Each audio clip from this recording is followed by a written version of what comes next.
Hi, everyone. Thank you for joining and listening into our very first podcast. We have Dr. Chervinsky here with us today, and we're super excited to talk about American history, constitutional interpretation, Supreme Court reform, just to name a few things, and then relate all that back to current events.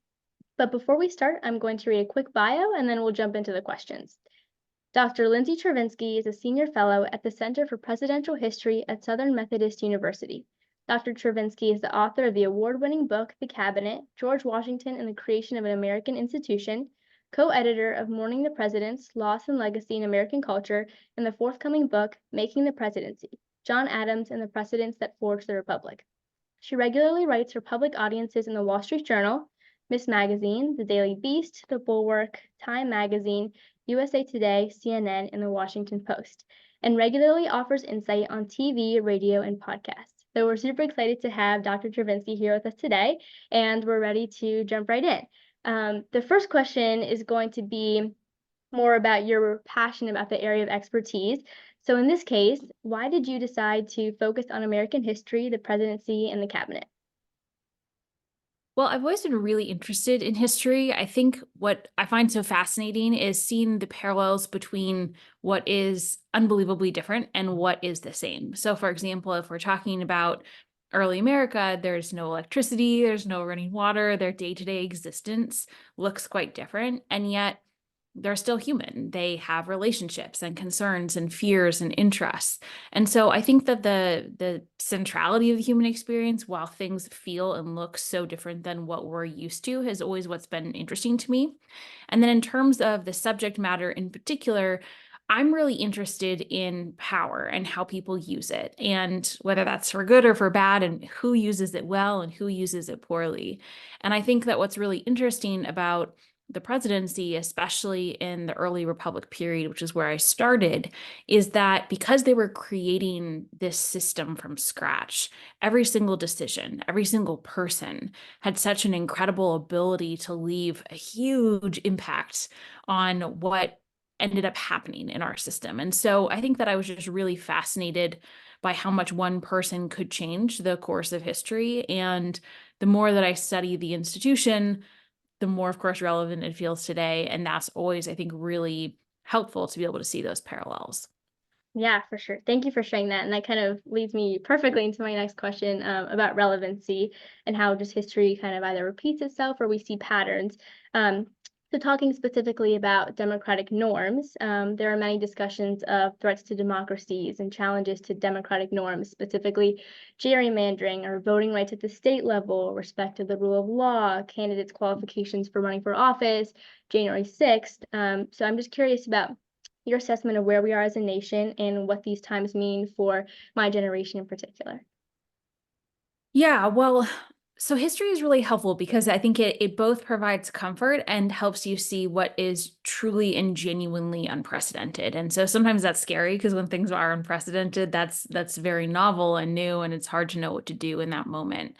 There's a saying that goes that history doesn't repeat itself, but it rhymes. And I think that's really applicable because we tend to see cycles of trends. So whether it's like a rise of xenophobia or concerns about citizenship or partisan tensions or political divide, these are things that come up time and time again. And so there are a lot of parallels between our current moment and the 1790s, the 1850s, maybe even the 1890s.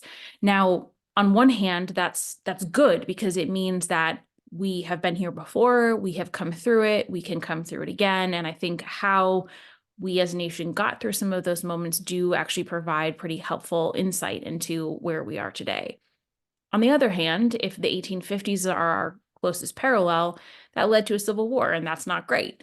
And so, we obviously don't want that as a solution. So what is different about this moment and what is truly genuinely unprecedented is the threat to the electoral system and our democracy as a infrastructure. We have never had one party that appears to be fairly committed to undermining elections, who don't care who wins. They proclaim that they won and will want to overthrow the result. That is new.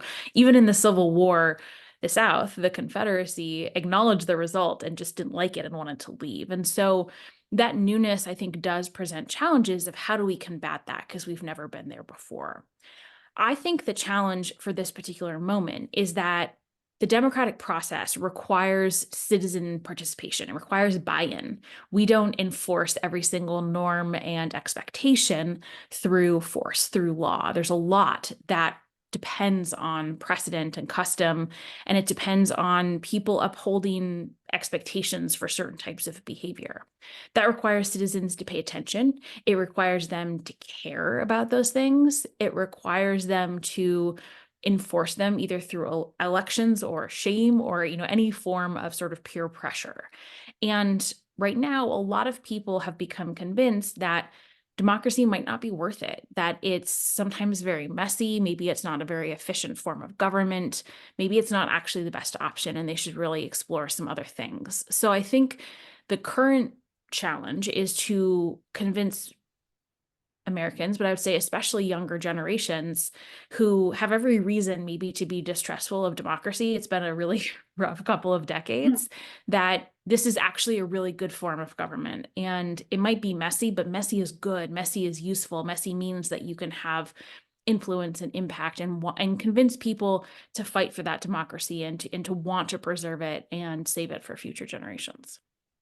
For sure. And I think the foundation of our democracy is really based on the Constitution and constitutional interpretation. Um, so, kind of adding on to what you were mentioning, as you've studied American history, what do you see as the major frameworks for interpreting the US Constitution? And why are these theories? I know we touched on this just a little bit right now, but why are these theories so important for all of us to understand, especially the younger generations who are beginning to vote? So there are sort of two overall frameworks that have emerged in the last 30 years of looking at the Constitution.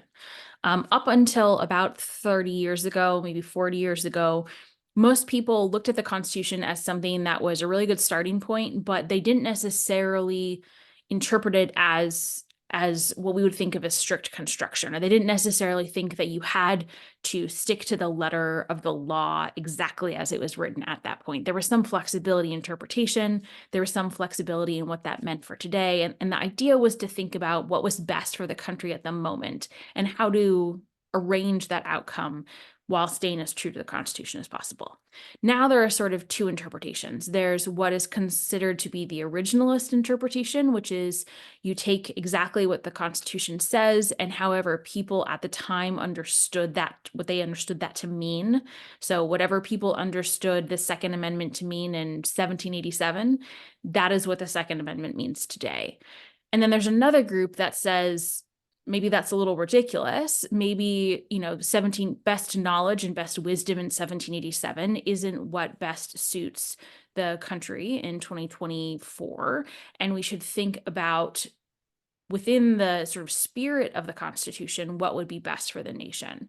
Sometimes that's called a living constitution. I think that kind of gives it a bad name. Really, I think what it is it's treating the Constitution as a starting place, but recognizing that it should be flexible as generations go forward.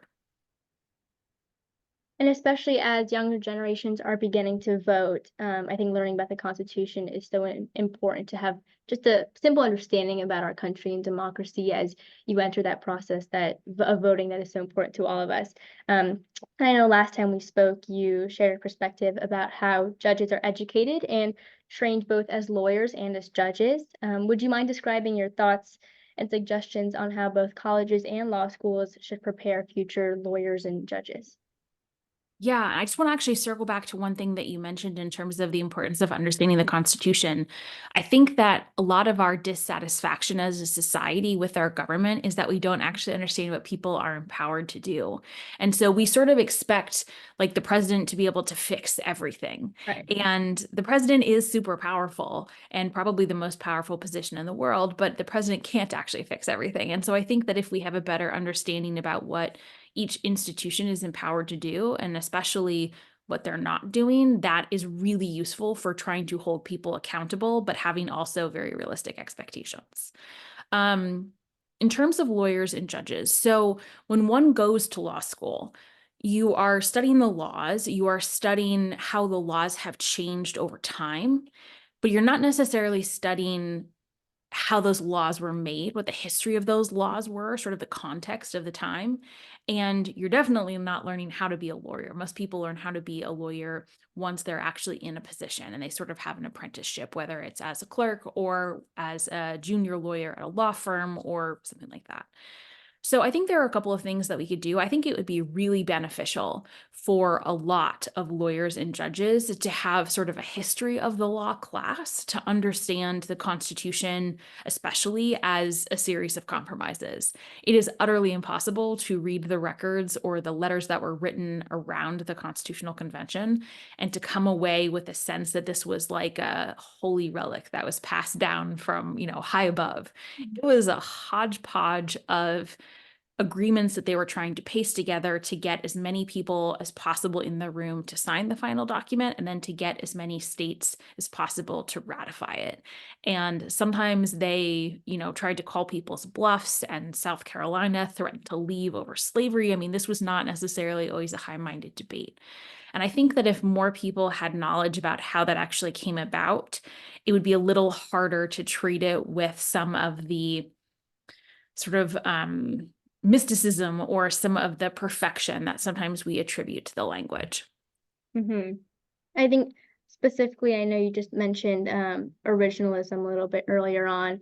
That's something that I've been reading a lot about and I find interesting. And I wanted to ask you, why do certain judges and justices like Justices Thomas, Alito, and Scalia insist that originalism is the best way to interpret the words and the meanings of the Constitution? And what are compelling arguments you think for and against originalism? And I think most importantly, perhaps, what did the framers intend? Yeah. So, I think that there are good faith actors in this argument and there are bad faith actors. So the good faith actors basically say that if each generation is reinterpreting the Constitution, then it doesn't really stand for anything and it does not provide a whole lot of guidance. And that's actually sort of in accordance with the concept of stare decisis, which basically means that prior judicial decisions are supposed to guide future judicial decisions. And it's basically giving everyone the same set of rules with which to play by. And so everyone can kind of understand what the guidebook says. So I understand that interpretation. And I think that that makes a lot of sense to say, who are we to say that we're way more brilliant than the previous generation and that the next generation is going to be more brilliant than us. So let's try and stick to the original interpretation so that we all have sort of the same set of cards, if you will, for a starting point. I think there is a good faith argument to be made that some people genuinely believe that, and that makes sense. The bad faith argument is that a lot of times originalism is applied in a haphazard sort of way when it is politically convenient to try and achieve a certain set of outcomes.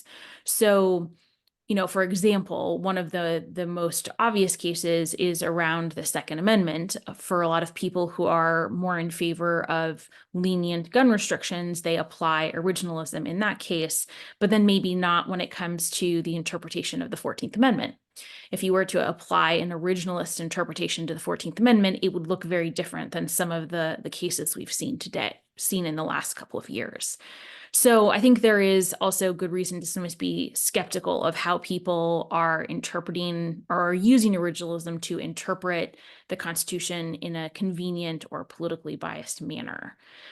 What was your last question? What was the last part? What the framers intended. Right. Okay, so this is a great question because the framers agreed on almost nothing. They disagreed on almost everything. And I think that that's really helpful because it demonstrates that we're actually not all that different from them. We have Right. disagreements, they had disagreements. Mm-hmm. However, what they did agree on was that there were problems that they could not possibly solve. They knew slavery was going to be an issue, was going to Mm-hmm. cause major tensions between various states. Mm-hmm. And they couldn't figure out how to solve that. And they knew that, and they hoped desperately that future generations would be able to come up with more ingenious solutions to those problems. They also, while not always humble men, did have enough humility to know that they couldn't predict the future. And so there were going to be problems coming down the pike that they could not possibly foresee. And so they genuinely believed that the Constitution was the starting point. And in fact, when George Washington left the Constitutional Convention, he wrote a letter to one of his friends, and he basically said, like, meh, it's the best we could get at the moment. I hope future generations can fix it. There is an amendment process. I hope they use it. And so they genuinely meant that. They genuinely hoped that future generations would continue to amend the Constitution. And I think that intention is demonstrated by the fact that the first summer the government was in office, they passed the Bill of Rights, which are the first 10 amendments. And within a couple of years, they had passed more to address loopholes that they hadn't quite envisioned yet. But as soon as they saw that there was this problem, they acted to try and fix it. And on the topic of affecting future generations, much has been written about the Supreme Court's Dobbs decision regarding reproductive freedom. And as you look at that decision as a historian, would you please share your thoughts about how the court made its decision and where this decision stands in the broader journey toward gender equality and legal and political rights of women? So I think there are a couple of key takeaways.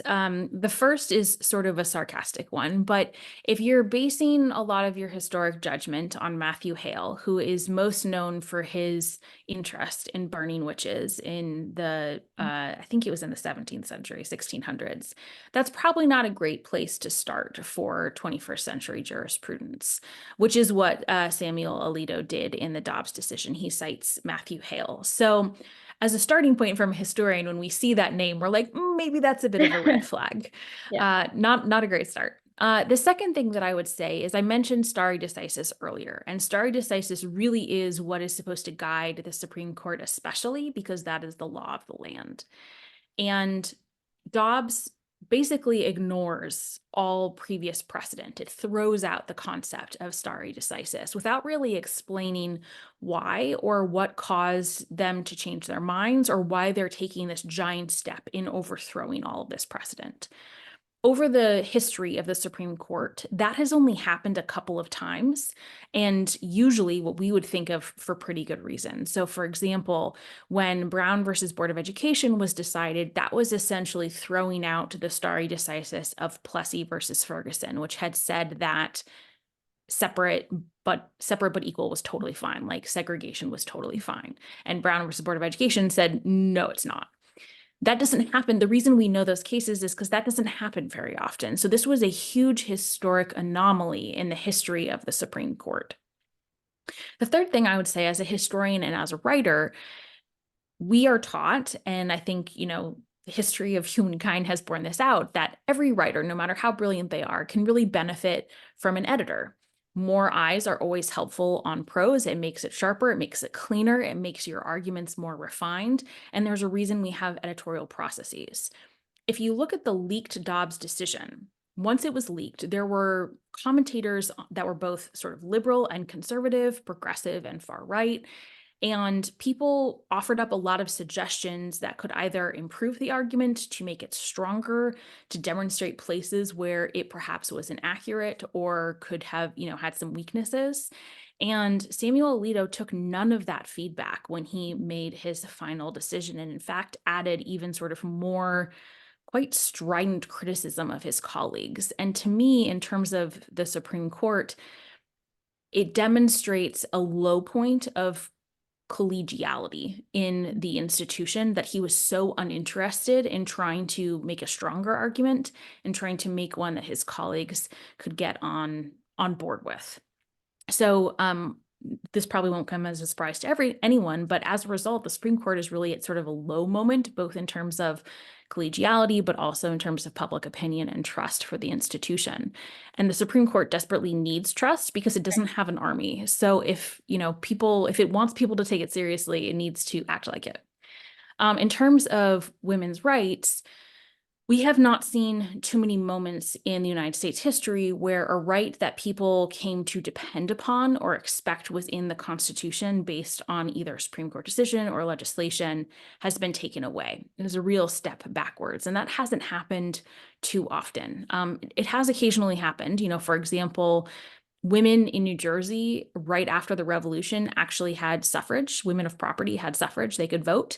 And that was taken away once a lot of Democratic Republicans realized that those women were voting for the Federalists. And so they took away the right for women to vote in the state.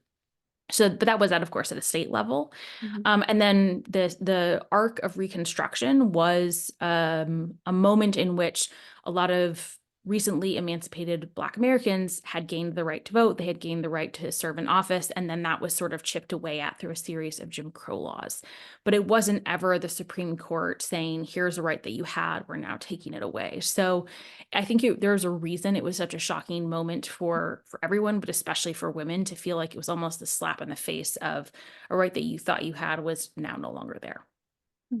I think definitely a topic of trusting the Supreme Court is so important. And along the lines of that, talking about like Supreme Court reform. And after Mm. Trump's last nomination of now Justice Barrett, there have been many calls for expanding the court. In fact, President Biden had a commission to examine the issue, but nothing concrete really came out of it. Could you please shed some light on the history of the court's composition, context, and share your opinion on court stacking?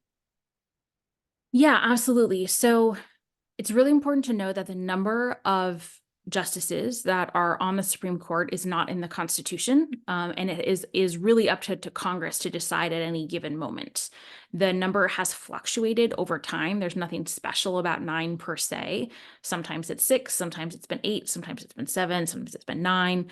It's often been changed for political reasons or to try and gain political advantage. FDR tried to pack the court when the Supreme Court was striking down some of his New Deal legislation. And then they eventually backed down once he sort of threatened to do this. So the concept of the number is nothing special. And initially 9 was designated as the number because there were 9 districts. There were 9 federal basically circuits. And so each justice was in charge of one particular district. Now, there are no longer just 9, there are now 13. So I think there is at least a legitimate argument based on how it was previously decided that there should be 13 justices, 1 for each federal district, and they can sort of oversee that, as opposed to some justices oversee 2, some oversee 1. It's kind of complicated mess. The Blue Ribbon Commission that President Biden put together was actually instructed not to really make any recommendations. They were supposed to sort of deliberate on these issues and then kind of write a report, but not suggest anything in particular. And there were a lot of mixed feelings among those experts on the idea of expanding.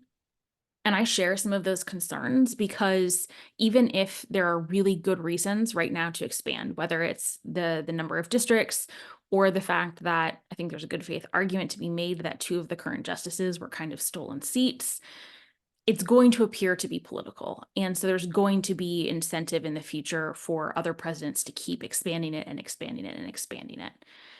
I think that there are a couple of other changes that are actually much more important than the number on the court and would have much more to do with the composition and the character of the court and would help a lot with trust for the institution. So the first is under statute, all federal judges are underneath a code of ethics. Now, in theory, the justices are under this code too, but there isn't really any enforcement mechanism. So, for example, a federal judge, if they are a district judge, they are supposed to be under this code of ethics. If they violate it, they can be held accountable. Right now, there is nothing to hold the Supreme Court accountable, and that is absurd. We have ethics for a reason, and it's because individuals can, especially if they're individuals in power, can often not be trusted to uphold their own ethics. So I think as a starting point, there should be some enforcement mechanism to the ethics that the Supreme Court is required to abide by, just like anyone else in a position of power. Second, I am in favor of term limits. We are the only democracy in the entire world that has a Supreme Court with no term limits. That is ridiculous. And it's also one of the most powerful Supreme Courts. So all the more reason to have limitations. Now, I think if there's one of the plans that's been circulating is if you have a term of 18 years, then after the 18 years, the justice would roll on to what is basically considered to be senior status, which is what federal judges can do now. And maybe that means that they would adjudicate if there was an ethics question. They could be the board that would try and decide or determine whether or not there had been a violation. Maybe if there's a tie in the decision, maybe they could help, break the tie, things like that. I think that would be really useful for a couple of reasons. One, it would allow presidents to pick appointees that are the most qualified rather than the youngest. Because right now, presidents are kind of gaming the system because they want their justice to be on the court for as long as possible. Hmm. Second, it would take a lot of the gamesmanship out of the nomination process, because if you know that every 2 years a president is appointing a new justice, then it's not like, when is someone going to retire or when is someone going to die and can we hold open that seat? And it gets very complicated and very political. And the last thing I think would be actually really useful is, we all know that Supreme Court appointments tend to relate to presidential elections, but sometimes people can kind of pretend that they don't. This would take out all of the guesswork. You would know that the president that you elect is appointing 2 more justices, and I think that clarity would be really useful. Yeah, yeah. Thank you for sharing that. Um, Kind of changing topics a little bit, towards the Electoral College. As we were just talking about candidates and electing candidates, and obviously we have a big election coming up later this year. In elections, when the candidate has won the electoral vote but not the popular vote, there have been calls to either reform or eliminate our system of the Electoral College. Many call it a vestige or a past of relating to slavery. Could you please explain the major issues at play here, the historical context, and please share your opinion? Yeah, so there were really 2 concerns behind the creation. There were 3 concerns behind the creation of Electoral College. First, a lot of the people, the framers who were crafting the Constitution, were distrustful of average Americans. They worried about mob rule, and they worried that people could be swayed to support a demagogue too easily. And so they felt like if the election was one step removed from direct election, then it would be a little bit safer. And so that's why we elect electors who then meet and select the president. So that was sort of the first concern. And it was actually, for that purpose, kind of an ingenious solution, because this had never really been done before. This sort of creation was brand new. The second concern was whether or not big states would dominate small states. So if it was a popular election, or meaning if everyone could vote for the president, then Virginia, which was the largest state, was going to have way more sway over Delaware. And so there was concern that, like, Virginians would always elect Virginians, and therefore they would dominate the presidency, which they kind of ended up doing, but that's a different story. So that was the second concern. And so when we think of what was considered to be one of the compromises of the Constitution, was that the Senate is, of course, two representatives, 2 senators for each state, and the House is by population. It was a compromise between the big states and the small states, and that transferred into the Electoral College because the number of electoral votes that each state gets is their number of representatives plus the number of senators. So, for example, the smallest state has 3 electoral college votes, 2 senators, and 1 representative. The third concern, of course, was slavery. And so under the terms of representation, it was determined that for every 5 people of color, or every 5 indentured people, they would count as 3 in terms of the population, or 3/5, basically. And so it's important to kind of distinguish that, because the Constitution wasn't saying that a Black person was 3/5 of a white person, but that's kind of what it ends up meaning. So in terms of, again, for representation, South Carolina, which had a huge enslaved population, way more enslaved people than white people, benefited in terms of their representation in Congress and their representation in the Electoral College from that boost. Now, that continued to apply even after the end of the Civil War and the end of slavery, because up until the civil rights legislation in the 1950s and 60s, Southern states were still given boosts for their Black population, even though most Black people couldn't vote. So this has had a huge impact on presidential elections starting in 1800. If the 3/5 clause hadn't been there, John Adams would have won a second term in 1800, going all the way up through the 60s. Now, today, the impact is, I think, still quite unfair, but in a different way. Because we have not changed the House of Representatives in a very long time. And again, the Constitution does not set the size of House of Representatives. That is all on Congress. What that means is that small states like Wyoming have way more electoral impact than a state like California. Hmm. And so if we were going purely based on population, California should have way, way, way more electoral votes. And so that's where some of the discontent comes in terms of the popular vote versus the electoral college vote, because a president can win the popular vote, but if a lot of those votes are in places like New York or California, where their votes are diluted through the electoral college, it doesn't necessarily produce the same outcome. Now, I personally think the Electoral College is quite unfair. I think that we should no longer maybe be so concerned about mob rule. Everyone is permitted to vote if they're a citizen. I think we should have direct elections. That is going to require a constitutional amendment. I don't think that's going to happen anytime soon. And I understand that people are very uncomfortable with throwing it out. So Hmm. there is a middle ground, which I think would make our entire system much more equitable without necessarily making it all the same. And that's if you, first of all, we should make the house much larger. There's no reason that it needs to be the size that it is. It should be bigger. Second, the Senate could be on a sliding scale. Again, this is going to require a constitutional amendment. So, pie in the sky dreams, but you have to start somewhere. Right. If you had a sliding scale such that like the big states, New York, California, Florida, and Texas, maybe they had 5 senators. And then the next tier had 4 senators. And then the next tier had 3 senators. It's not just going to benefit blue states, because when I mentioned those big states, Texas and Florida are red states.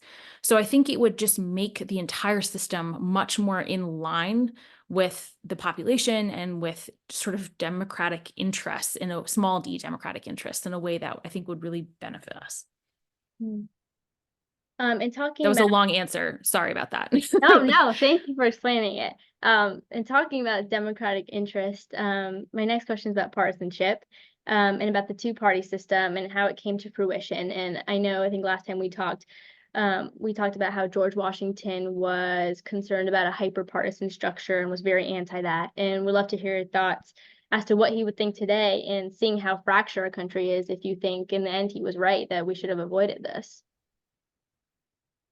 Yeah, so Washington wasn't the only one. There was a sense, at least in the 1780s and maybe early into the 1790s, that parties were really bad. Parties represented a failure of the political system. They were somehow demeaning, or they were beneath what our republic was trying to be. Now, of course, that didn't stop them from doing partisan things, but that was sort of the general concept. What I think is interesting is actually by the end of the 1790s, right before Washington died, the political system he was living in was actually quite similar to the political system we're living in, Mm. which is that one of the reasons we have such intense partisanship is because we actually have really weak parties. We have 2 of them, but they're quite weak. And what that means is they are not able to protect a diversity of voices. They're not able to protect people on their more moderate flank.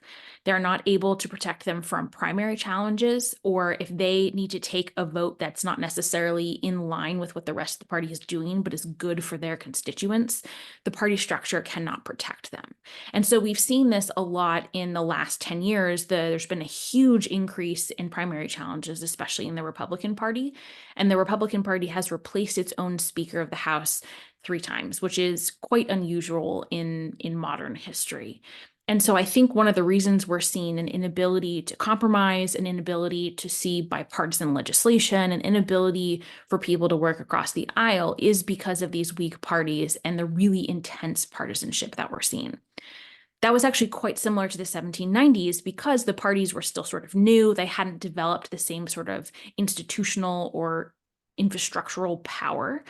And so what happened was, if someone took an unpopular position, the more radical voices in the party saved their most contemptuous vitriol for those people and really kind of turned on their own party members. And we've seen a lot of that today. So I think that on one hand, he would be extraordinarily disappointed, but he also would recognize a lot of what we're experiencing. Hmm. And I wonder then how that relates to political participation, and when people see that they have 2 weak parties, if that kind of rattles them up a little bit and gets them concerned about elections, or maybe they don't end up voting at all.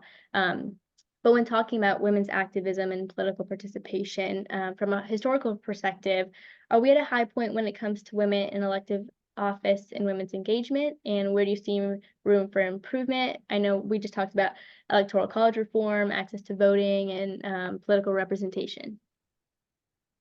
So we certainly are at a high point in terms of representation for women in elected offices. We are still way below equality or Yeah. parity, but there has been improvement. And so that's, I think, wonderful and worth celebrating. And there are a lot of organizations out there. Like there's one called Run for Something, which helps people if they haven't run for office before, but they want to learn how to do so. And they don't really know how to, like, build a staff or build a campaign or do any of those things. It will teach you and help you set up that sort of system or committee to get going, because women often need to be told, I think it's something like they need to be told like 8 times to run for something before they actually will, whereas men usually only have to be told once or twice. And so women need a lot more encouragement. But what I'm hopeful is that women have started to see, especially since I think 2018, you don't need to be a professional politician. You just need to be interested in serving, whether your background is in the military or intelligence or teaching or, community service. It doesn't matter. All of those perspectives, I think, really should be included in our government if our government is going to be reflective of the American people. One thing that I think that women can do if you don't want to run for something, which I understand, I don't want to run for office, but I want to be involved and I want to be included. One thing that people can look at, which I think would help with a lot of the ills facing our system right now, is different types of voting reform. So whether that's fighting back against gerrymandering or trying to change the way primaries and voting is done in your district or in your state is a really great starting point. So some of the methods for doing that, there are these things called jungle primaries where all of the candidates run in one primary. There's not just a Democratic primary and a Republican primary. So that basically means that rather than competing against your own party, you're competing against everyone. There's also what's called ranked choice voting. So you might put your first, second, third, fourth choice. And what that does is if, your first choice doesn't win, then your votes towards the other people aren't lost. You get to still have a say. And there's been a lot of science that shows that it tends to reduce the radicalism and the violence in the language, because if you're a candidate and you're competing for votes, you don't want to insult another candidate's voters. So you tend to be nicer to that person. And you also tend to take slightly more moderate positions. So if we look at Alaska, in 2022, one of the reasons that Lisa Murkowski and Mary Batola, I think is her last name, if I got that right. So they both won. Lisa Murkowski is a Republican, Mary Batola is a Democrat, and they also elected a fairly conservative Republican governor, all on the same ballot, but because it was ranked choice voting. So those would be some things that I would really encourage people to get involved in. And you can start just at the city level or the district level, but the impact on our political system, on the character of our political system, it really does have sort of a trickle up effect, and I think could have a huge impact. Mm.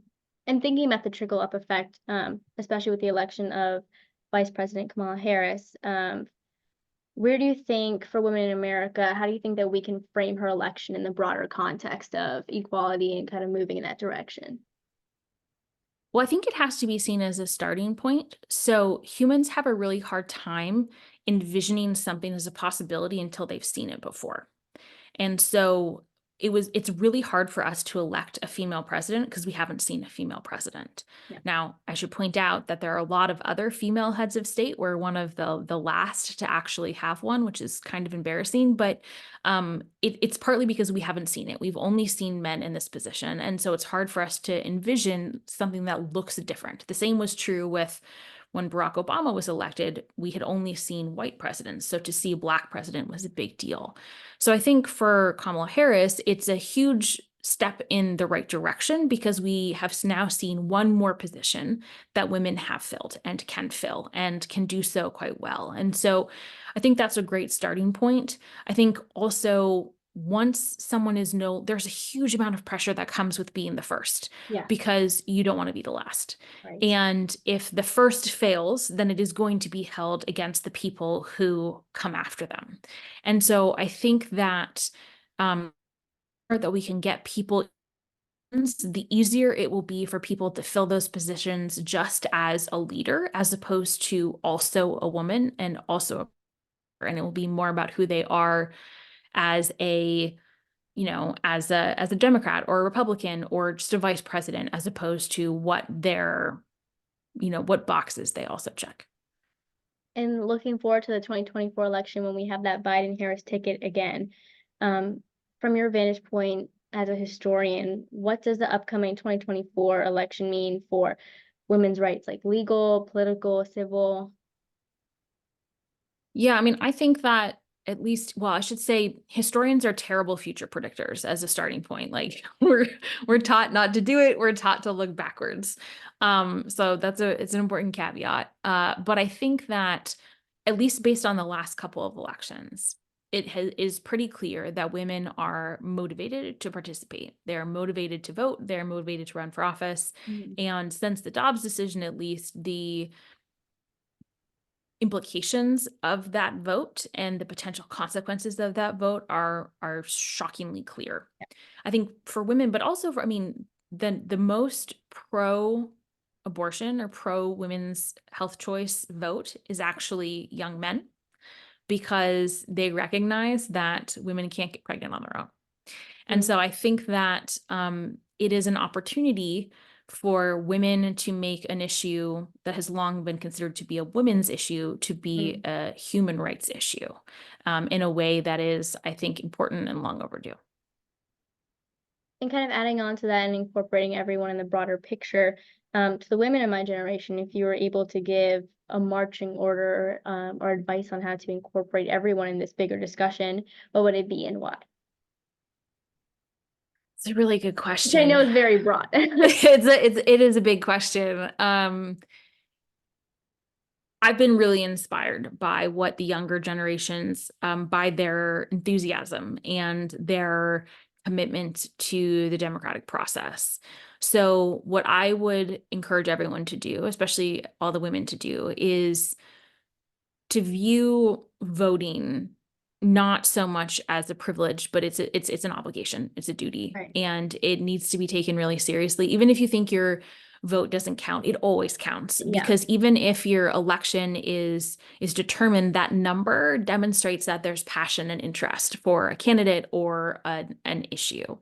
And I would similarly say, don't don't hesitate to be a joyful warrior on behalf of democracy. I know it sounds so cheesy, but democracy is the ability to marry who you want, to raise children who you want, to pursue the career you want, to move where you want, to live your life how you see fit. And there's a reason so many people want to come here. There's a Right. reason that, there's a border problem. And it's because our democracy, for all of its flaws, and it is very flawed, is still the longest lasting democracy in the world, and it still represents opportunity to people. And I think that it's okay to say, yes, there are a lot of things that need to be improved, and you want to keep working on those things, but also you can be really patriotic and you can be really proud of the democracy, and those are not mutually exclusive ideas. And I think we have allowed a certain portion of the population, especially on the right, to own and to steal patriotism Mm. as their property, and it's not. And so I would encourage you to both like proclaim your love for democracy while also trying to make it better. And are there specific ways you can think of, like, maybe deciding to learn more about the Constitution or learn about different interpretations that you think that can really foster that in the younger generations? Yeah, so I would say knowing how things work, whether it's starting with your city council all the way up through the Constitution, is the Mhm. best way you can empower yourself. And don't be afraid to get involved locally, Mhm. first. It might seem like it's, small potatoes because it's only locally, but so many of the governing decisions, whether it's your roads or your schools or how teachers are paid or any of those things, are determined locally. And oftentimes there are not enough candidates for those positions. So you can be young and you can run for those positions and you can have a real impact and get amazing experience and work your way up. So I would say start off by learning how everything works if you can, and then don't be afraid to get involved. most people desperately want you to, and oftentimes your community really needs you to. Yeah. Well, I mean, that's great advice and great incentives, so thank you for sharing that. Yeah. Um, and thank you for joining us. I really appreciate your insight and everything you had to share with us today. Of course. Thank you for having me. This was a great conversation. Of course. Thank you so much.